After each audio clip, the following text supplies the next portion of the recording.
Dr. Akiva Gamliel, Belk, Dean of Jewish Studies at the Noach Torah Institute, LLC.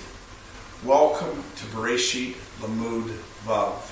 This is a study of Genesis chapter 6, and our textbook is Gematria and Mysticism in Genesis. Now in chapter 6 we're going to be covering a lot of material, and we can only cover a small amount of that in our video. So please make sure you get a copy of the textbook, because there's so much valuable information that we'll not be able to discuss in this lesson.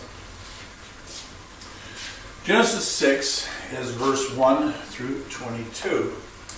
And our discussion is, what is a word? What is a phrase? Sons of God. We see in Genesis chapter 6 the word B'nai Elohim. The Gematria is 153. And it means the sons of God. It doesn't mean that God physically has children. It's a reference to God having creations, angels. The 6 times that we find the word B'nai Elohim in Torah, each of those refers to angels. Now, when God created the world, God separated between every species. That also holds true between supernatural beings like angels, malachim, and seraphim. And so here on earth, while human beings can have a relationship, generally angels do not have relationships. But angels can appear and take on the physical look of a human being. And so the course of our discussion here first begins with the Adam, the Adam. And that's really referring to the descendants of Adam and Eve. They were perverted. They had perverse sexualities. And as a result, the world was quite corrupt. And the angels in heaven were having a dispute with the creator of the universe. They're saying, what is man that you are mindful of him? And the creator is saying, look, it's not easy for man. Man has a Yetzer Tov, a good inclination. Man has a Yetzer Ra, an evil inclination. But you, the Malachim, I have created you in such a way, God is saying, that you have no choice. You have no freedom. You do exactly what I command you.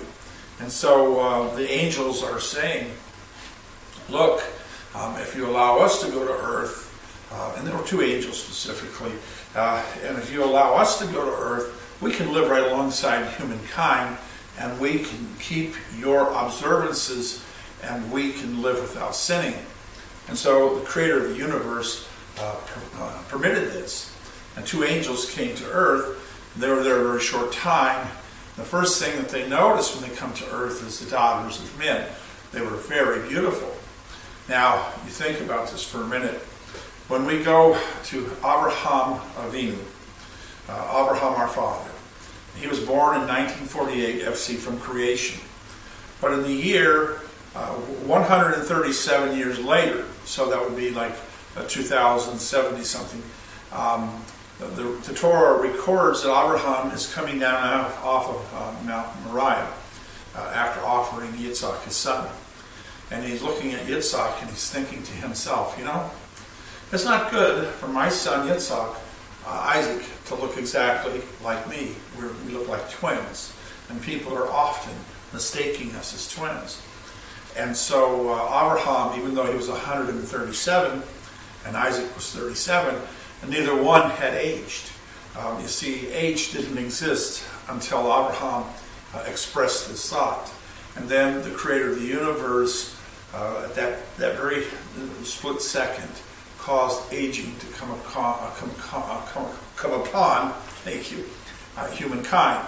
And so Torah, Genesis 24:1 records that Abraham was wise and old, and God had blessed him in everything. It's informing us that for the first time, age has come upon humankind. So when the Malachim, when the two angels came to earth, they were looking upon women who could be 700, 800 years old, but these women are very beautiful, very gorgeous. That's why the Torah informs us they were very beautiful, because they didn't experience age. They didn't experience aging and wrinkles and being decrepit.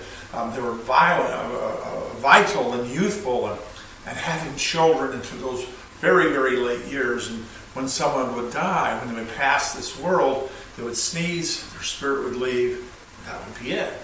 And so, dear ones, we recognize when we see the words B'nai Elohim that we're talking about the sons of God.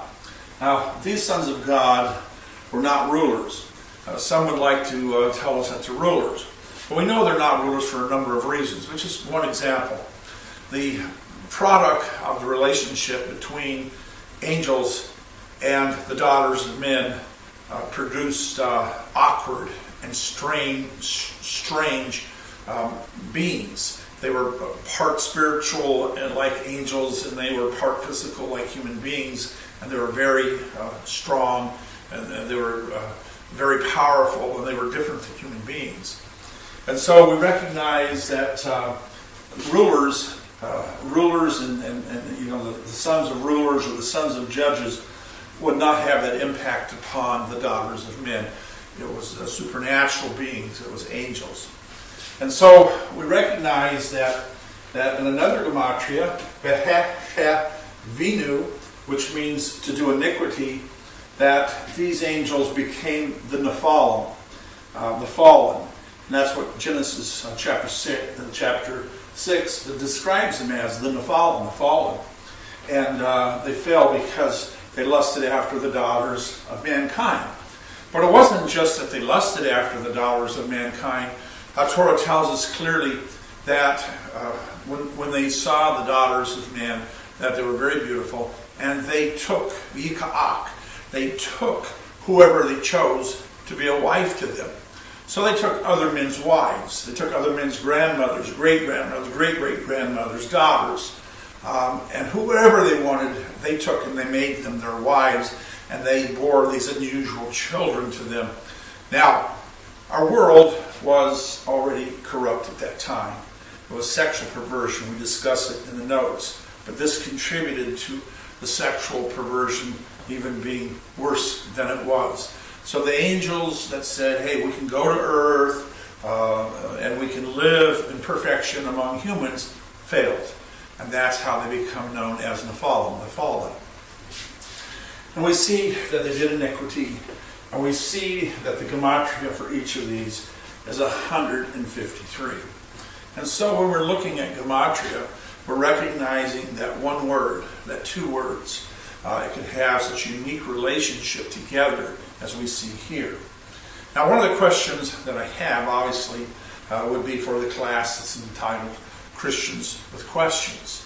What we're trying to show here is that many Christians understand this teaching and agree with this teaching, but yet they can't understand that God could not impregnate Mary, because that would be mixing seed, and that would be condemned as God condemned the whole world because of the actions of B'nai Elohim.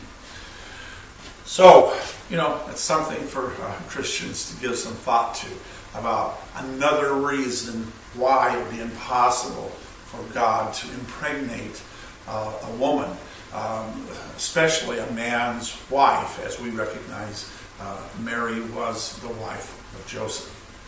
Dear ones, I want to thank you for joining with me.